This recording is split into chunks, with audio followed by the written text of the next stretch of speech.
Hold on a minute.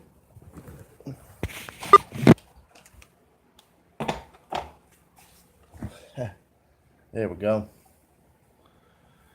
Had to put the thing back in the light where I could see the flag.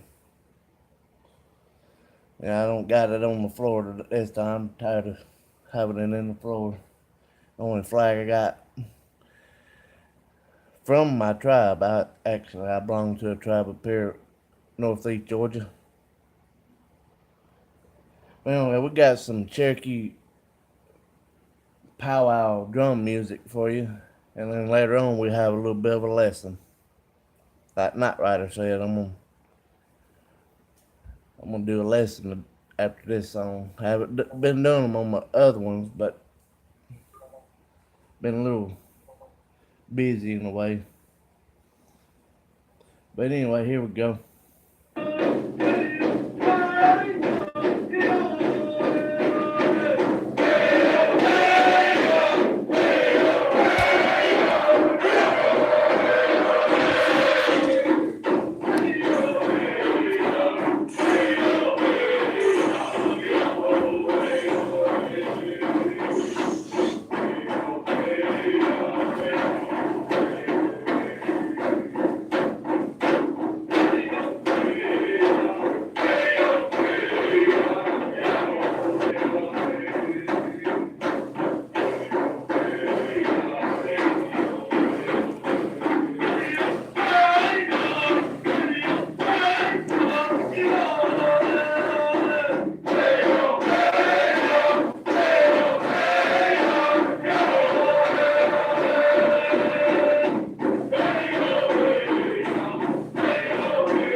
I'm doing pretty good, thank you, Vicky.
Yeah.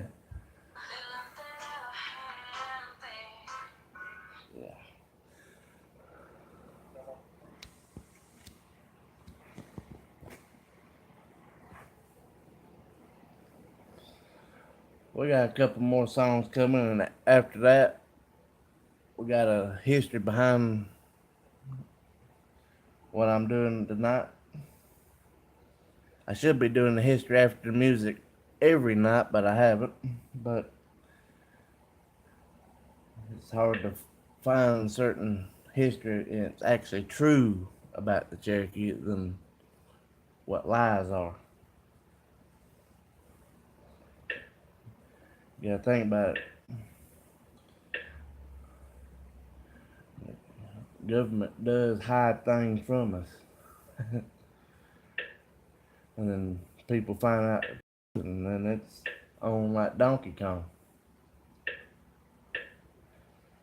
I got ancestors that in this county that actually walked with the Cherokees and the Trail of Tears, and I do got notes like where they wrote notes and sent them all the way from Oklahoma and or wherever. There was a lot of people treated the Cherokees very, very, very unfair. Cause I've read the letters and they're so old, but they're still in good shape.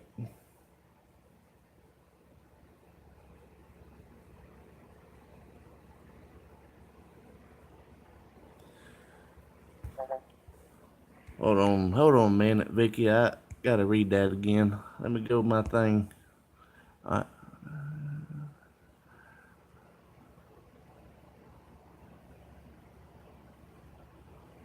Yes, you are right.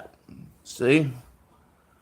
1, 2, 3, 4, 5, 6, 7. Yep. And it says 7 clans right there.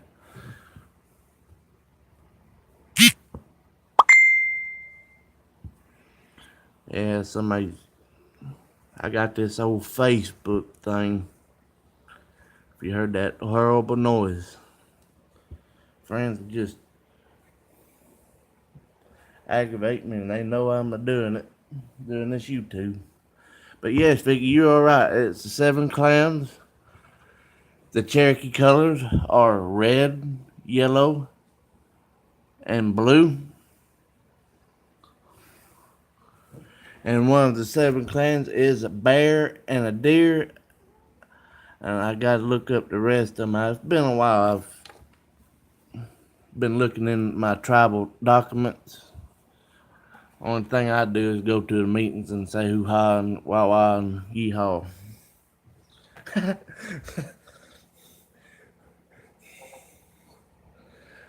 Basically, my symbol for my clan is the bear. Because I'm stubborn. and big and very big-hearted. They got good meanings behind the bear. Bear's a very good warrior, too. I don't know what a deer is. Deer hunter, maybe they hunt deer or something. Yeah, that is right. I think if you're the deer, I think you're more of the hunting clan.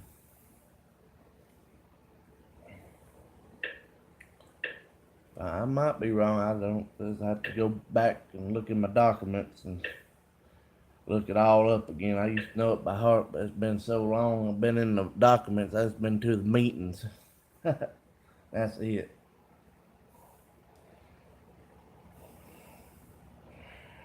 And I might not put up chat on my display thing, but I do a lot of chatting while I'm looking music up on YouTube as we own YouTube, but I got YouTube on my flat screen TV on my Roku.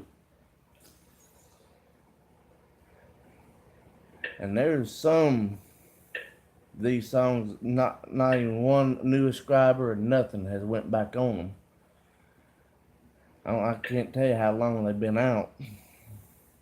Some of them say 10 years, some of them say 5, and not even been one new subscriber to it. It's like, what in the world? And Native American music is all natural. I guarantee you. That's the first American music there ever was. Until the white man came. I'm white myself, but I've got an Indian tongue. I do say stuff in tongues in a way. And I do got a lot of Irish.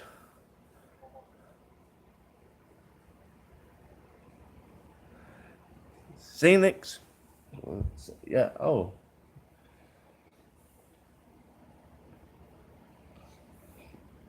Was that a dominant tribe, may I ask?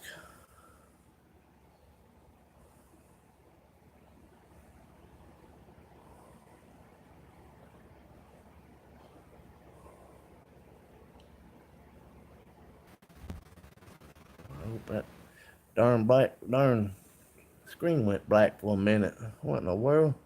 There it goes. Gotta reconnect.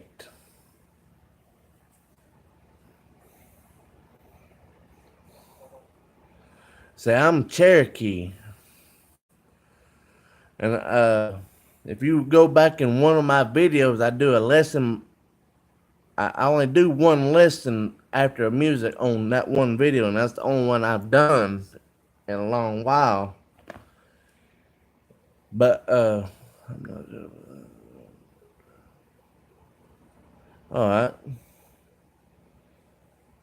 that's understandable if you don't know. It's hard to know about certain tribes, but the Cherokees are very known.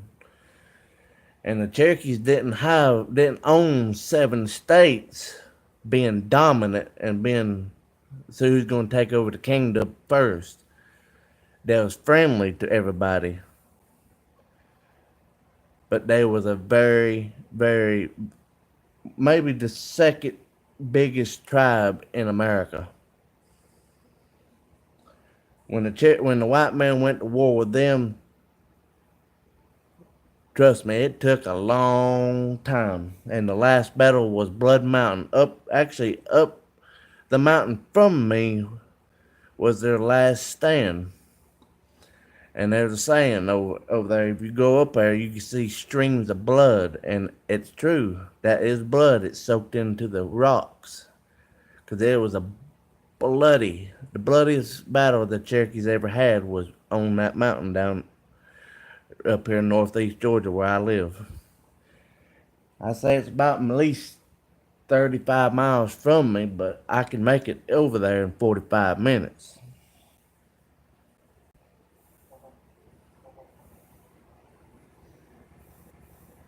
And it's not where my grandmother used to live, right there in Suches, Georgia, up here, actually above my county right here, Lumpkin County, or Dahlonega, well known as Dahlonega, where the first gold rush in Georgia was. And that is the reason why the Cherokees got ran out. Is because of the gold. They say it's because the land. I say it's bullshit. Excuse my language. Sorry. I do get a little temperamental when it comes down to that. Nobody's said nothing to me, but when I start talking about it makes me ill in a way. Because they didn't deserve all that battle and bloody murder crap. They was here first. They should let them stay here.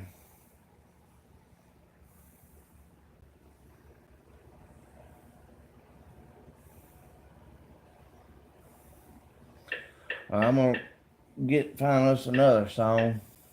Let me get done my preaching. I get to preaching about that kind of stuff. I won't stop. Because it makes me mad because the way that, they didn't deserve that. Cherokees was very good people. They even took in slaves, black slaves, and made them their own family. That's how good the Cherokee people was. They didn't care about race, color. They didn't give a darn if you was blue or green, whatever.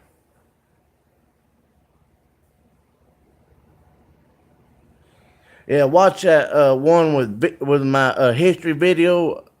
I don't know which one it is. You have to go through them. Do you have a Facebook? I can send you the link very easy.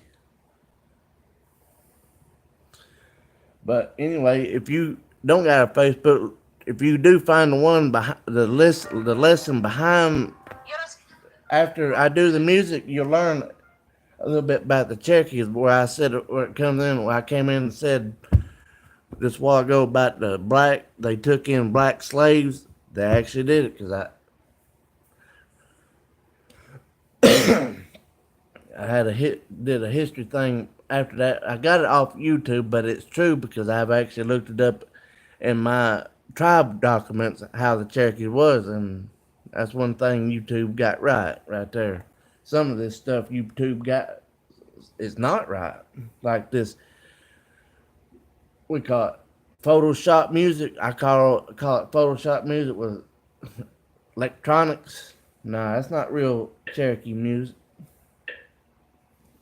So that's the only thing I got, only blood I got in me is Cherokee. That's why I really talk about Cherokees more than I do any, because people should know how good the Cherokees was before they judge them. Yep.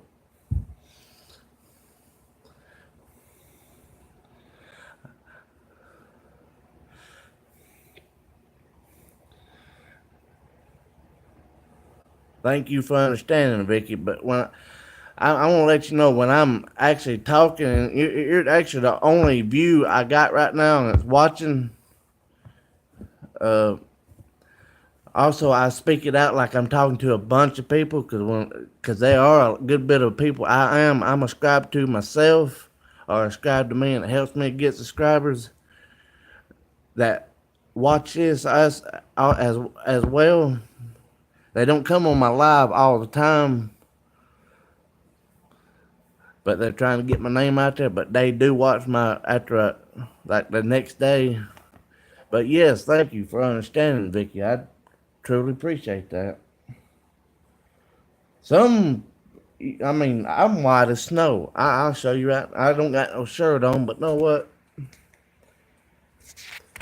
I'm gonna show you. I'm white as snow, but I got third Cherokee in me, but 75% Irish.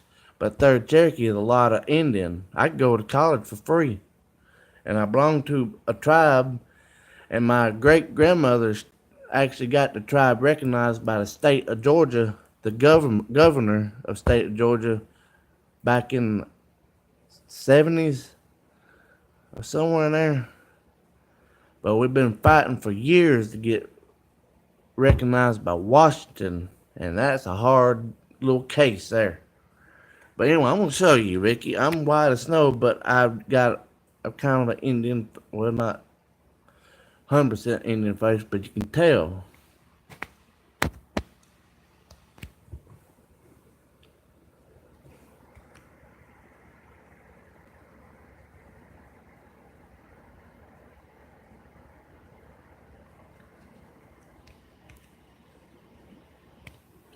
Yeah, I don't talk to the camera when it's facing towards me. I'm a little bit face shy sometimes. On my other videos, I wasn't face shy, but it's just how I was. There'd be times I do bluegrass singing and stuff like it says on my thing. I do mixed videos and stuff like that. But mainly I'm gonna do my Cherokee stuff. I'm gonna do different other stuff too.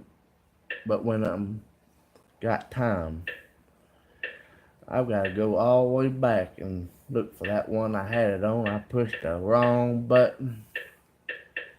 Oh, Lordy mercy. How did I do that? These Roku remotes are sensitive. Good Lord, they're sensitive. I went and messed it all up. Oh, here's one called Cherokee Pow North Carolina. And actually, I do got cousins and full-blooded Cherokee in North Carolina. And they know me well, but they only call me. They don't get on no computer.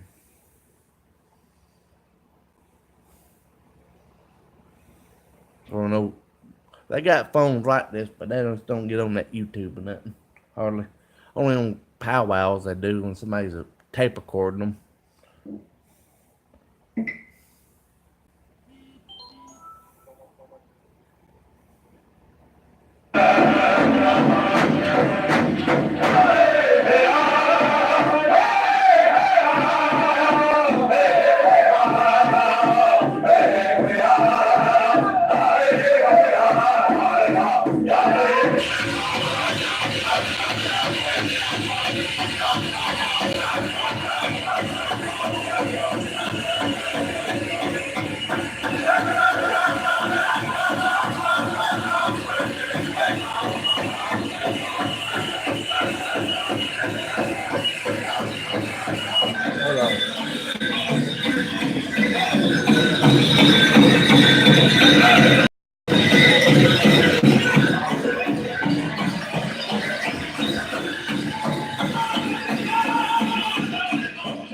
Can't do that too much, it'll be copyright. But that's what I'm actually watching and getting the music. And that's what's called real, or natural.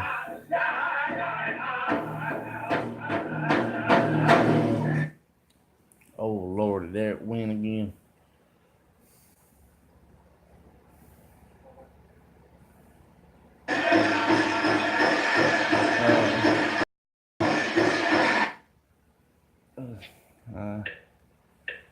Got some more. Yeah, a little.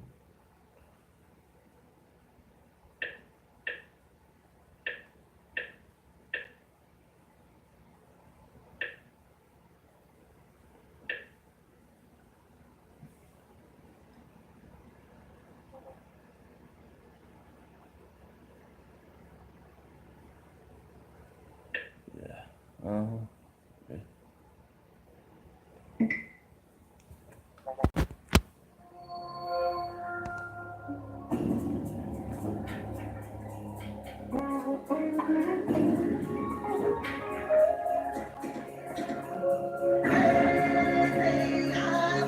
Yep, that's a Photoshop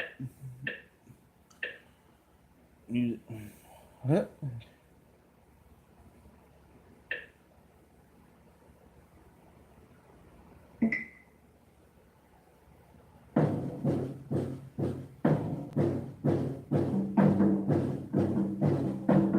No, that's not that wind up saying Chinese drums. What in the world? Uh-uh.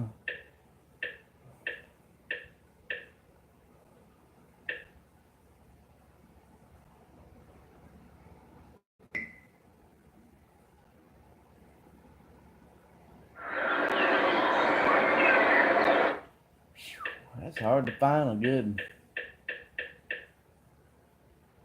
Hold on. Vicky, I found that lesson thing. I think I'll play that right now. I think this is the one I was doing other day.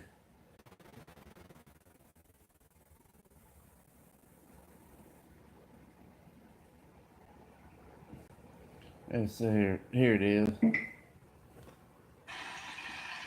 Cherokee History. That's what it's called.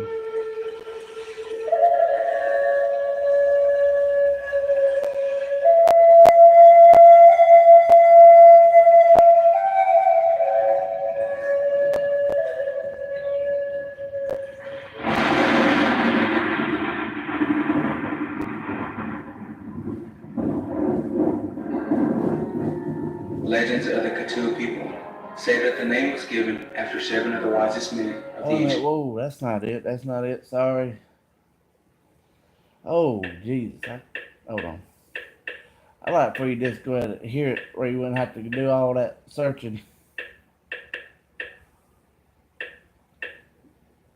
I think I had it a while ago, but I passed it. That's about the tattoo people. But I will do that one after I do this one. I sure will, because I haven't done that one, I don't think yet.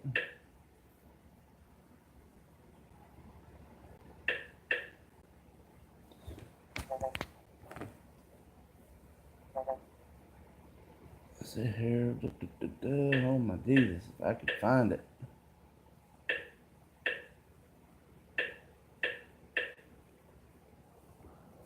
I gotta put you in the dark for a minute.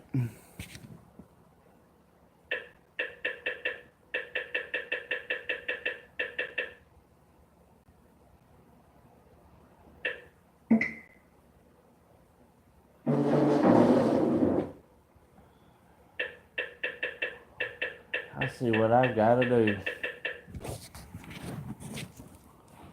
I see what I've got to do now. I've got to go to all the way at the end and go to Cherokee, go to search, Cherokee music. No.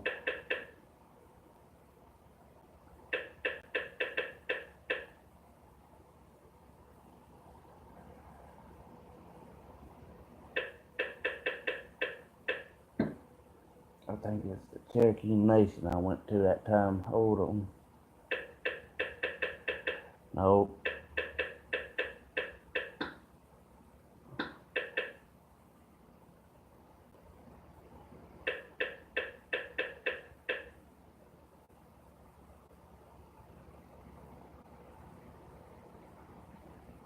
The Cherokee people, that's what it was.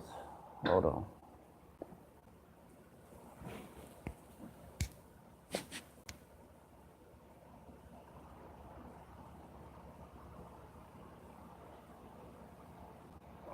Nor. Damn.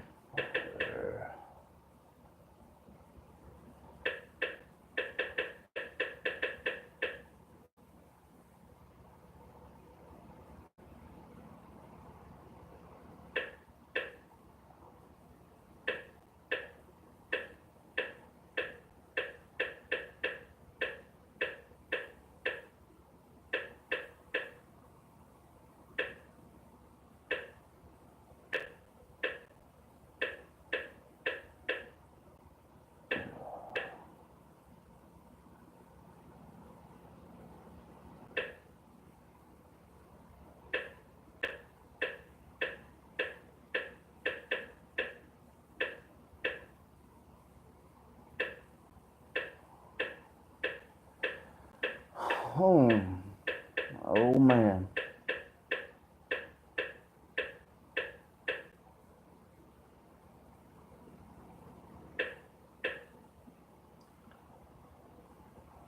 Oh boy.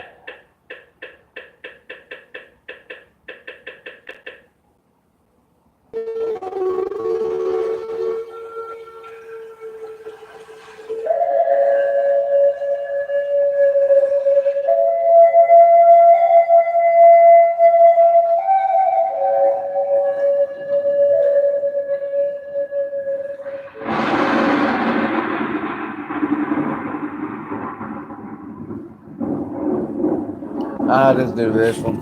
Legends of the Cthulhu Keep people going. say that the name was given after 7 of the wisest men of the ancient Cherokees went to the highest peak and fasted for 7 days and nights, asking the Creator I'm gonna for put this guidance. down here. I'm just not This gonna peak read is no known today comments as right now. Conan's Zone. On the 7th night of I'll their let y'all fast, hear this history for my channel. Cthulhu Mound, located near what is present-day Bryson City, North Carolina, first fire to the people. The Eastern Band Cultural Office. This place wasn't just Eastern a Band, town. that's mine. This was the mother town, the place where the Cherokee began. The Cthulhu people originally lived in the southeastern part of the United States, on lands forming present-day Georgia, Alabama, Tennessee, North Carolina, and South Carolina. Archaeologists say that Cthulhu Cherokee families began migrating to a new home in Arkansas by the late 1790s. In 1808, a delegation of Cherokees from the upper and lower towns of Cherokee Nation went to Washington, D.C. to inform the president not all Cherokee people wanted to pursue what was deemed a civilized life. The delegation requested that the president divide the upper towns whose people wanted to establish a regular government from the lower towns who wanted to continue living traditionally. On January 9, 1809, President Jefferson allowed the lower towns to send an exploring party to find suitable lands on the Arkansas and White Rivers. 7 of the most trusted men explored locations both in what is now western Arkansas and also northeastern Oklahoma. The people of the lower towns desired to remove across the Mississippi to this area onto vacant lands within the United States so that they might continue the traditional Cthulhu way of life. In 1817, the United States ceded these lands to Cthulhu people, also known as Western Cherokee and later as Old Settlers, in exchange for a portion of the Cherokee lands they had occupied and were entitled to in the East. As many as 4,000 to 7,000 Cthulhu Old Settlers came. The Treaty of 1817 with the United States exchanged lands back east for lands in Arkansas. This gave the Cthulhu a definite title to a territory, what is called today a land base. The Arkansas Cherokee requested the U.S. recognize the Eastern and Western Cherokee as two separate and distinct nations. Further, the Treaty of 1817 stipulated that the treaties heretofore between the Cherokee Nation and the United States are to continue in full force with both parties of the nation and both parts thereof entitled to all the immunities enjoyed under the aforesaid treaties.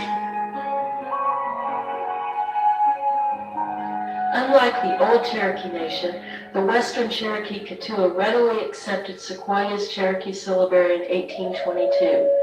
Then Chief Dakadoka was opposed to the introduction of the mission schools and greatly influenced the acceptance of a way to write the Katua people's own language.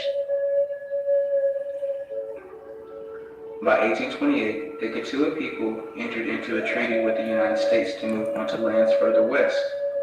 This treaty granted the Western Cherokees land running along the Arkansas, Canadian, and Grand Rivers. Perpetual outlet west as far as the sovereignty of the United States extended. By the Treaty of 1828, the Katua moved to Indian Territory in Oklahoma 10 years prior to the of the Cherokee Nation. Between 1828 and 1839, the capital was established east of Chief Jolly's home, about 2 miles up the Illinois from its mouth on the Arkansas. The council house, grounds, and home of this first chief made up the national capital called Tallentesky to honor the chief's brother, the former chief. The general council met here for 11 years. In 1833, Old Settler, or Western Cherokee Katua, met with the Muskogee Creek Nation at Kantona Gibson to settle boundary disputes and precisely establish the boundaries of the new territory. Creeks, who had been removed from the east in 1826 to 27, had found themselves living within the newly established Cherokee lands and were required. The treaty fixed the boundaries for what would become known as the Cherokee Nation of Indian Territory after the Trail of Tears in 1839. The Old Settlers enjoyed only a few years of peace before being joined by the treaty party and ultimately by the Eastern Cherokee, marking the beginning of the Cherokee Civil War. After the influx of the Eastern Cherokee from the Trail of Tears, the Easterners greatly outnumbered the Western full-bloods and tensions began to mount. The Eastern newcomers wanted their form of government to replace the government which was already in place. The Western Cherokee, of course, objected to such displacement of their own powers and was also against the provisions of the Treaty of New Echota. Both the Western Cherokees and the Eastern Cherokees objected to the Treaty of New Echota, stating that the signers had not been authorized. However, the Western Cherokee sent two delegates, James Rogers and John Smith, to make sure the provisions in the treaty were clear about the position Cherokee Nation would have when arriving in Western Cherokee territory. The provision in the treaty, signed by the two Katua, assured Cherokee Nation of a friendly disposition of their people and their desire that the nation should be united again as one people. But this uniting was meant to be with the Cherokee Nation joining the Western Cherokee government. The provision assured them a hearty welcome and an equal participation with them in all the benefits and privileges of the Cherokee Country West. The provision concluded with, but it is expressly understood that nothing in this treaty shall affect any claims of the Western Cherokee on the United States. The Western Cherokees gave welcome to their friends and family without complaint. They said there was room enough for all.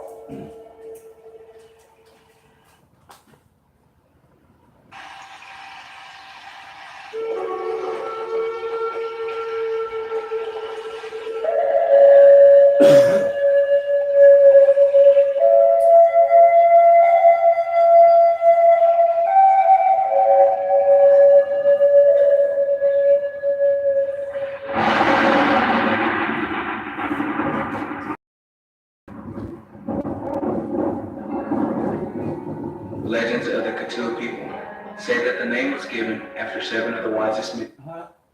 Started over, sorry about that.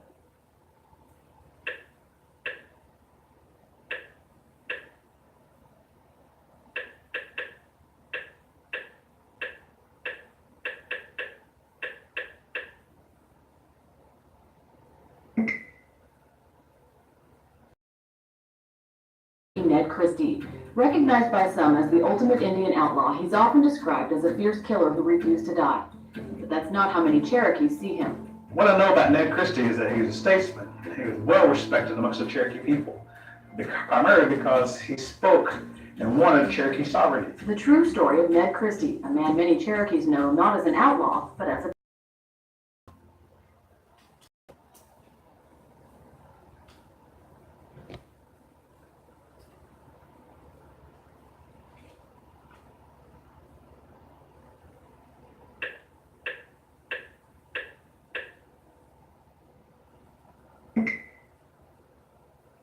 Coming up, he's a Cherokee artist, but his work may surprise you.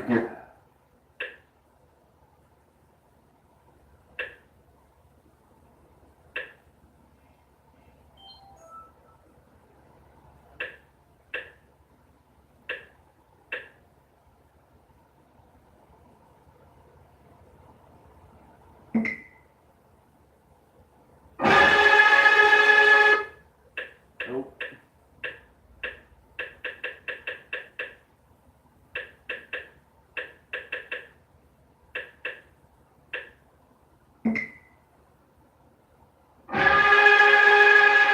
That ain't it, man. They sure are putting some dumb stuff on you here.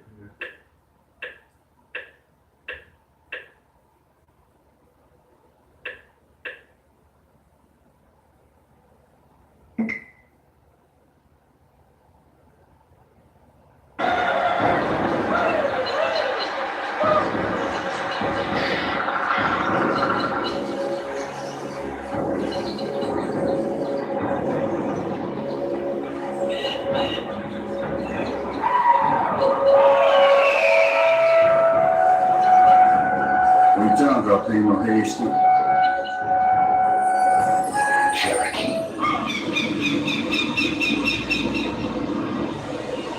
Manga Jen, Digo Hik, Nidikado Osken.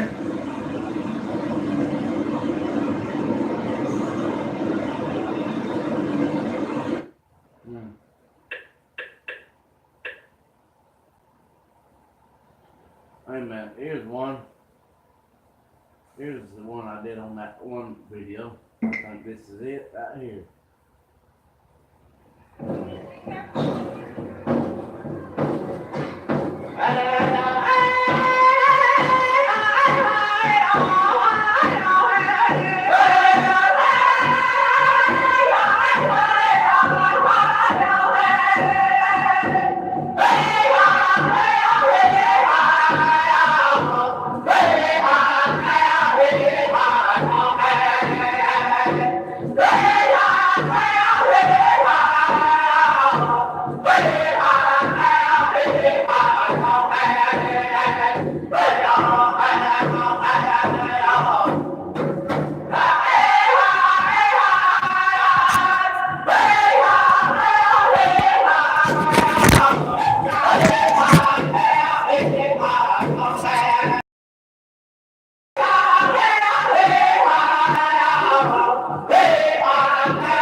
Howdy, y'all.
Okay.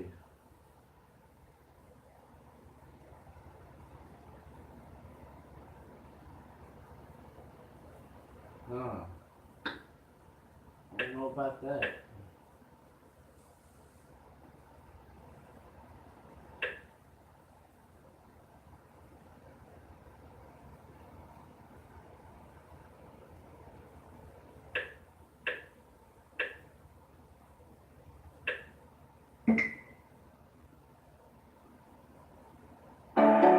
Wind in your hair.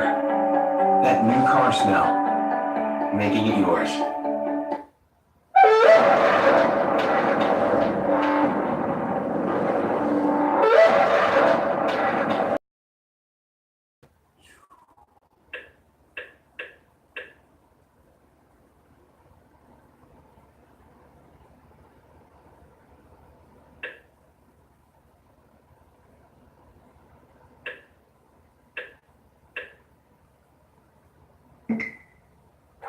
This class will project upon certain significant dates and times in Cherokee history. There's a lot of rich Cherokee regional area history and family history that fall in between these dates not covered in this class. These dates and events are required to learn information that you will need to pass the tests for this class. Prior to the 1700s, the Cherokee resided in the southern Appalachian mountain range, known as the Smoky Mountains. Cherokees were grouped into three regional areas: the upper towns, the middle towns, and the lower towns. Each distinct area was affected by the climate, isolation, food sources available, foliage, and what neighboring tribes existed. These three areas are the basis of different dialects, beliefs, and cultural knowledge and usage. The lower town Cherokees would have experienced the swamps, alligators, and different species of fish, turtles, and eels. They would have had a warmer climate, have utilized river cane more abundantly for structures and other useful purposes. They would have intermarried and had more transactions and confrontations with the Muskogee Creeks. The upper towns would have had a colder climate in the high altitude. They used animal hides as suitable clothing. More berries, nuts, and wood structures would have been part of Cherokee lifestyle. The upper towns would have had access to hunting big game like bears and mountain lions. They would utilize utilized their local foliage for their foods and medicines, they would have also intermarried and had more confrontations and transactions with their northern neighbors, the Delaware and the Shawnee. The Middle Cherokees were located in the mountain valleys by rivers and streams. They would utilize their local foliage for their existence. The neighbors would have been other Cherokees. The group of Cherokee townships developed their own distinct usage of vocabulary as a result of all these differing aspects of their natural environment as well as the neighboring tribes. So these three areas are the base for today's different uses of words. And this is the reason why there are 3 to 5 different vocabulary words to communicate a certain command or response. An example would be the word for opossum. Siquak lusisisti, that is a smiling pig in the way the Cherokees described an opossum. In today's slang, we shorten that word to siquuches. It depends upon who's speaking and where that dialect originated from regarding the form that they use. So this class will touch upon the different vocabularies used by the varying districts of the Cherokee Nation. Chota was an upper Cherokee town. It was the leading center of activity during this time frame. It is referred to as the capital, although the Cherokees did not have a capital in the way that the United States has a capital. It was a way that the Cherokees could describe their main town in a way that non-Indians would understand it. Hernando de Soto was the first Spanish explorer to visit the Cherokee in 1540 and followed this route. The first written Cherokee law was the No Revenge Law. There was a clan retaliation practice, a blood law, if you will. In 1880, the traditional Cherokee people were divided into independent towns, with some evidence that each town had a war chief and a peace chief, charged respectively with the external and internal affairs of the government. The respective Cherokee clans would settle conflict internally through restitution. There was an exception to this stringent rule, however, that involved the ability of an individual who had innocently or by accident taken the life of another to flee to one of 4 free cities or sacred cities of refuge where that murderer would be safe. A priest might offer the same protection on sacred ground in any town. However, we must keep in mind the purpose of clan retaliation was not punitive, but rather to equalize the balance of things and to overcome the disorder brought by premature death. Another act from 1808 still addressed the issue of clan retaliation, or blood law, by stating that regulators who killed another Cherokee in the line of duty were exempted from blood revenge. In addition, this traditional law of clan revenge influenced some also a formalized patrilineal inheritance. Prior to this time, Cherokee women were traditionally the landowners. As Cherokee women began to intermarry with non-Indians, those non-Indians started to become known as the owners of the land. Uwe Jalak is the name of the region the eastern band of Cherokees are now located in. That word means South Carolina, Tennessee, Kentucky, Virginia, and West Virginia. During the 1830s, it was called Ishota and was located in Georgia. Kitula is known as the mother town of the Cherokees. It's in Swain County, North Carolina, in the Great Smoky Mountains, near present-day Bryson, North Carolina. Much has been written as to who discovered gold in Georgia and when.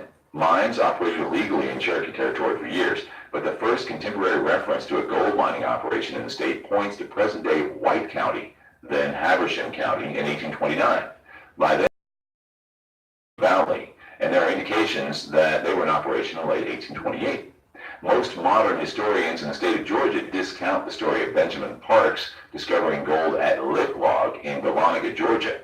In the Cherokee language, Dahlonega means the gold place. And once the Europeans and non-Indians discovered gold was present in North Georgia, that began a systematic removal of Cherokee from that place. By 1829, mining operations had begun in White County. Later that same year, operations began in Lumpkin, Union, and Cherokee. This promise of easy money literally floating down a river brought large amounts of men and money into the region and also caused much pain. The Cherokee controlled most of the land in that gold region. The Georgia legislature began to plan their removal almost immediately after the discovery of gold. This eventually leads to the Trail of Tears. In 1821, Sequoyah completed his independent creation of a Cherokee syllabary, making reading and writing in Cherokee possible. His English name was George Gist or George Guess. These are Sequoyah's original symbols. There were 86 symbols. Presently, we only use 84 syllables. In this Cherokee syllabary chart, there are 85 syllables. The Cherokee Phoenix was published in the Cherokee language and English language. This is an example of the ability that the Cherokee had to communicate daily transactions in both Cherokee and English. Samuel Austin Wooster was a missionary to the Cherokee, translator of the Bible into Cherokee, and also operated a printing press once the Cherokee were removed to Indian Territory. The Indian Removal Act was signed into law by President Jackson on May 28, 1830, to authorize the removal of Indian tribes to federal territory west of the Mississippi River, known as Indian Territory. The majority of the Cherokees refused to leave their homes in Georgia and sued the state of Georgia in the U.S. Supreme Court in order to prevent their removal. When Secretary of War Lewis Cass and President Jackson grew impatient with the Cherokee, they acted unilaterally by authorizing the Reverend John F. Schermerhorn to sign a treaty with a group of Cherokees who had concluded that further resistance was futile. Led by Major Ridge, his son John Ridge, and his nephews Elias Boudinot and Stan Wadey, this group signed a treaty at New Eshota, Georgia on December 29, 1835. The treaty established terms under which the entire Cherokee Nation was expected to cede its territory in the southeast and move west to Indian Territory. Although the treaty was not approved by the Cherokee National Council, it was ratified by the U.S. Senate and became the legal basis for the forced removal known as the Trail of Tears. In 1936, The Treaty of New Eshota was signed in what is now Red Clay, Tennessee, and contemporarily all joint council meetings between the Eastern Band of Cherokee Indians, the United Kituwa Band of Cherokee Indians, and the Cherokee Nation of Oklahoma are all held here. John Ross was the chief of the Cherokee during removal. Martin Van Buren was the U.S. President during the Trail of Tears, who soon directed General Winfield Scott to forcibly move all those who had not yet complied with the treaty and move west. The Cherokee people were almost entirely moved west of the Mississippi, except for the Oconaluftee Cherokee in North Carolina, the Nantahala Cherokee who joined them, and 200 or 300 who were married to whites. General Winfield Scott forcibly moved all Cherokee who had not yet complied with the treaty and moved west. The Cherokee people were almost entirely moved west of the Mississippi, except for the Oconaluftee Cherokee in North Carolina and the Nantahala Cherokee who joined them, as well as 200 or 300 who were married to whites. These are three of the routes of the Cherokee removal to Indian Territory, two by land and one by water. The water route ended at Fort Gibson, Indian Territory, now Fort Gibson, Oklahoma. No better symbol exists of the pain and suffering of the trail where they cried than the Cherokee Rose. The mothers of the Cherokee grieved so much that the chiefs prayed for a sign to lift the mothers' spirits and give them strength to care for their children. From that day forward, a beautiful new flower, a rose, grew wherever a mother's tear fell to the ground. The rose is white for the mother's tears. It has a gold center for the gold taken from the Cherokee lands, and 7 leaves on each stem that represent the 7 Cherokee clans that made the journey. To this day, the Cherokee Rose prospers along the route of the Trail of Tears. The Cherokee Rose is now the official flower of the state of Georgia. Before the removal, Cherokee people were imprisoned in cramped, disease-ridden stockade pens. yep, They did not have proper bedding, cooking utensils, spare clothing, sanitation facilities, fresh drinking water, adequate food, medical attention, or shelter from the blazing sun. Official records indicate that 353 Cherokee died in the camps, but most historians believe the number was much larger. Eventually, the surviving Cherokee were moved to collection points for their forced march to Indian Territory. Fort Payne, Alabama served as one point of demarcation for a party that, lacking tents, took a middle route through northern Arkansas. Another group was formed at Ross's Landing near Chattanooga. By far the greatest number of Cherokees were herded into camps at Calhoun Agency's Rattlesnake Springs near present-day Charleston, Tennessee. Here principally began the infamous Cherokee Trail of Tears, which followed a winter-imperiled 800-mile route through Kentucky, Illinois, and Missouri. Detachments of overland wagon caravans organized and departed through October and November of 1838 on their fateful 3-month journey. Each of these was under the control of Cherokee Nation captains and White Horse police. Ross having convinced General Winfield Scott that the Cherokee themselves could best manage their own removal. As the first dazed contingent pushed off from Rattlesnake Springs on October 1st, the mixed-blood scholar William Shorey Cootie expressed his deep pathos. He wrote, "Pangs of parting are tearing the hearts of our bravest men at this forced abandonment of their dear, loved country." Even at the start of the foreboding 3 months on the trail, there were problems. Children, the elderly, and those weak with illnesses contracted in the camps were loaded into the few wagons available. Many others were forced to walk and carry whatever goods they possessed. Once on the move, they suffered from billowing trail dust, or when the rains came, wheel-clogging mud that, once dried, left deep, travel-impeding ruts. The worst problems developed when severe weather arrived. By the time the lead caravans reached Kentucky, an early blizzard struck, bringing punishing temperatures along with blowing snow and icy roads that made travel even more difficult.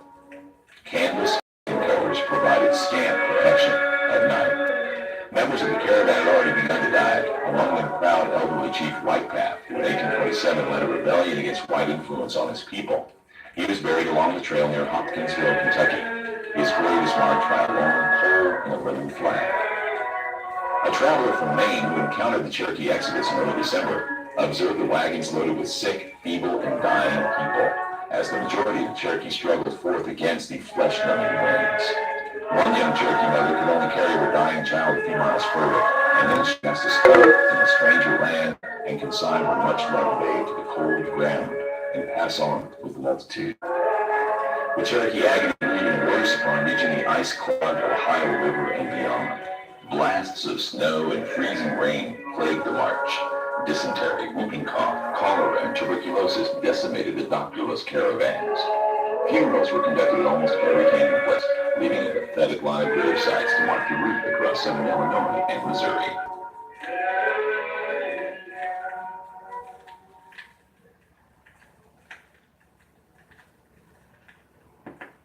Several tribes thought of the area known as Indian Territory as their home prior to the arrival of the tribes from the southeast as part of the Indian removals from that area. Tribes that were already in what later became the state of Oklahoma prior to these removals included the Wichita and Caddo, who were commonly accepted as the descendants of the Spiro Mounds people and complex, along with the Osages in the present northeastern part of the state, and the Apache, sometimes called the Prairie Apache or the Plains Apache. In addition to those groups, the Comanche, Kiowa, and Cheyenne Arapaho were also known in the western areas of Oklahoma as part of their buffalo hunting lifestyle. When the Cherokee arrived in Indian Territory, the Osage were not happy that the federal government had given Osage lands to the Cherokee. War ensued between the Osage and Cherokee.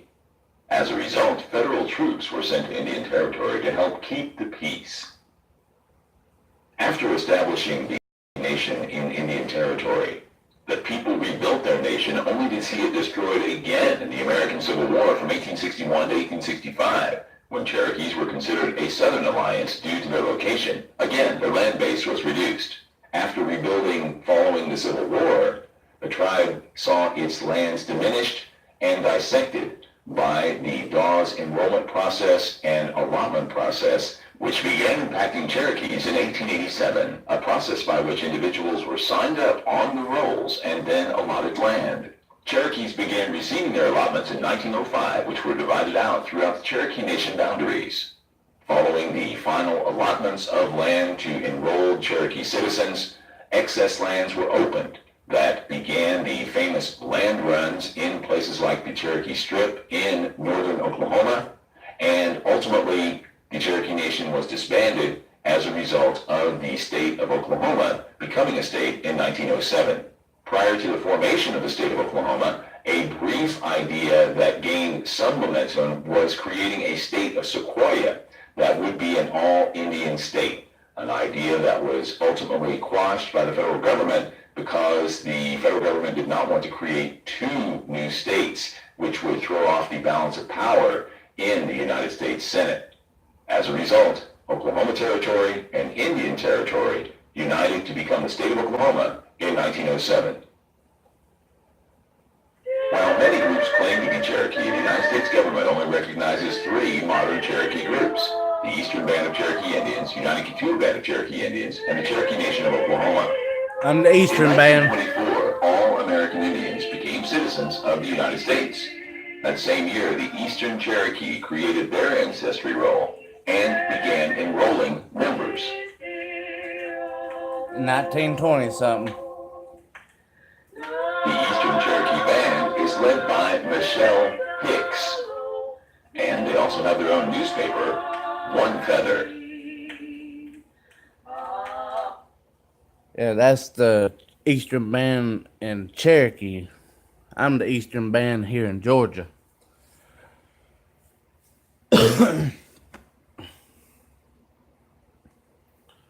We Eastern Band here in Georgia are just a little bit more wider because we're about spread out.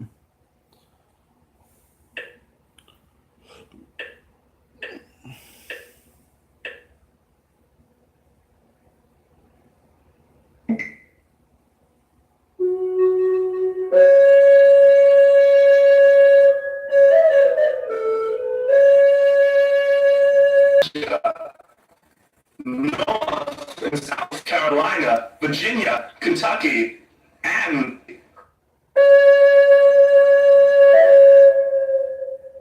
Most Cherokee people speak English today, but 20,000 people also speak the Cherokee Indian language.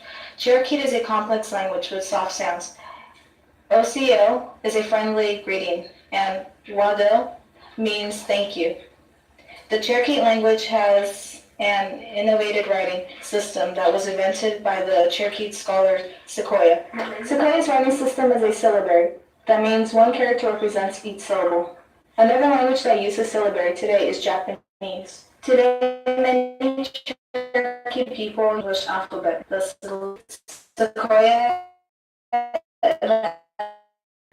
when a dialect was committed, it was created imbalance and tension on the jurisdictional unit. The acceptance of responsibility and paying the cost restored that balance. Once the balance was restored, the relationship between the jurisdictional units or clans continued as if nothing happened. There were to be no hard feelings expressed between family members of the victim or killer. Most of the Cherokee lived in circular houses that were just big enough for one family. They constructed them by bending tree branches into a circular shape to make the frame. Then they would plaster the frame with mud.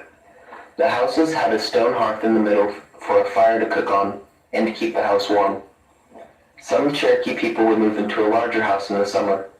The houses were bigger and I've got to end this pretty short. It's been at least an hour and 5 minutes now. But my phone's going dead.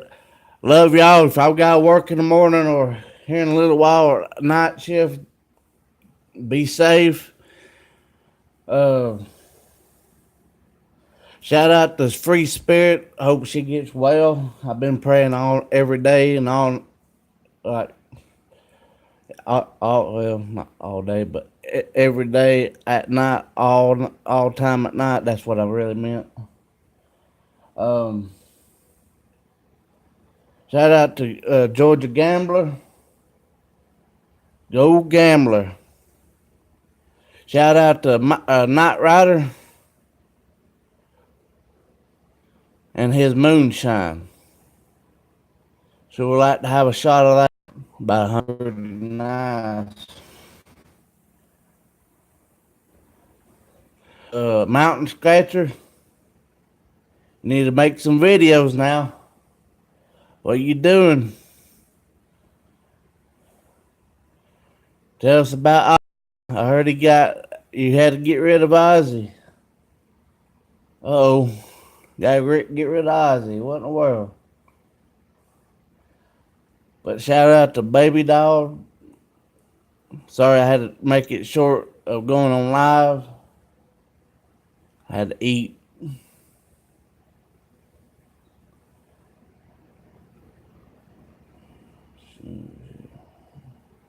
Shout out to Mountain Cancer Scratcher. Haven't seen her on in a while. must be going through some troubles. Pray, keep my cancer scratcher in your prayers too. I keep all y'all in my prayers, especially Free Spirit, because I seen her video she put on earlier, and she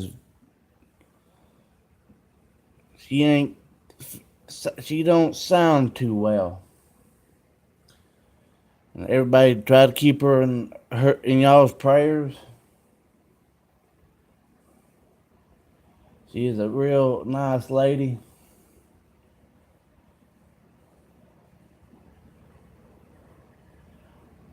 Sorry, Free Spirit, I haven't got on your live the other day. I didn't even know you was on. I was gone to a friend's house until I got back. I seen you was on live. I said, darn, I missed it again.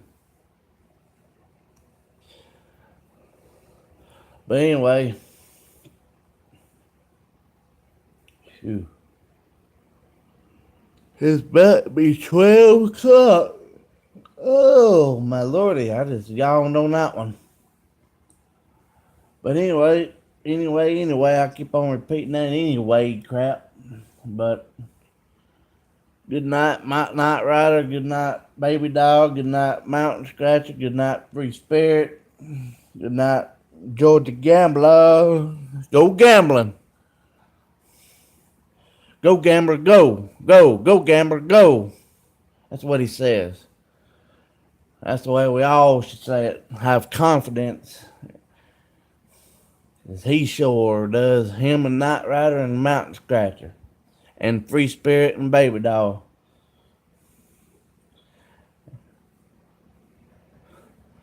We got a root for Cancer Scratcher. Scratching Cancer, whatever.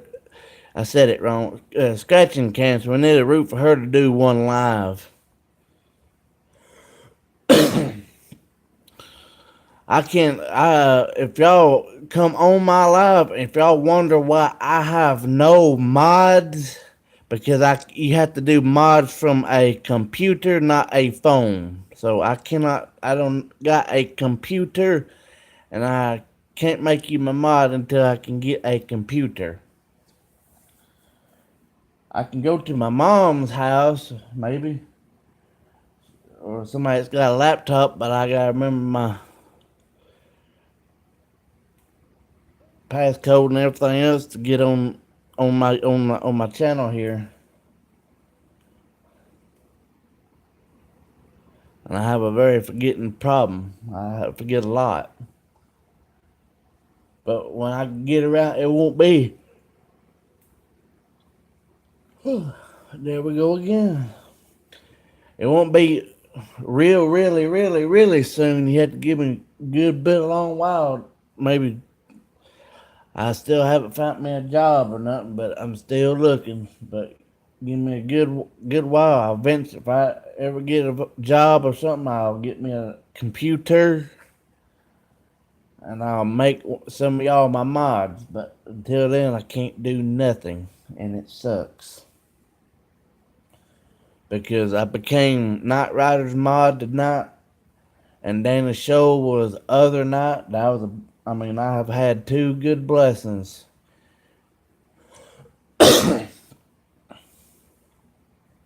This month, and I sure do appreciate God for those.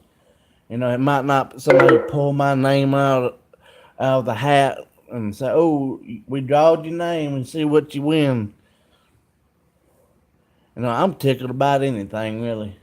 I wouldn't mind somebody drawing my name and maybe hitting a big one, and me splitting the money with them and get enough money on my PayPal, I get me a computer. Never know. I'm just trying to do good on this YouTube like I've been doing.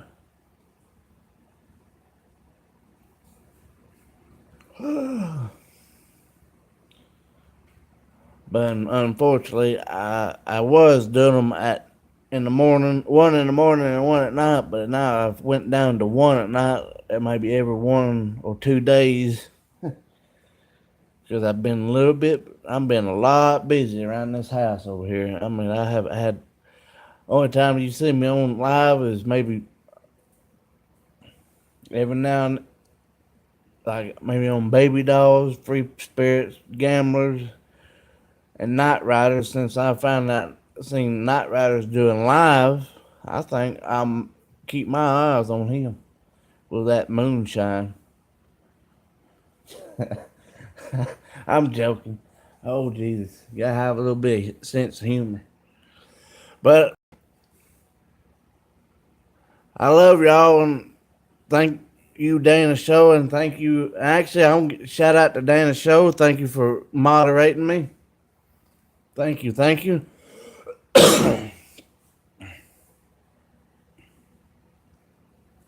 I do appreciate it. And thank you, Night Rider, for moderating me. That means a lot to me. Don't y'all too mean a lot to me for moderating me like that, because it makes the smallest things make me feel happy, just happy.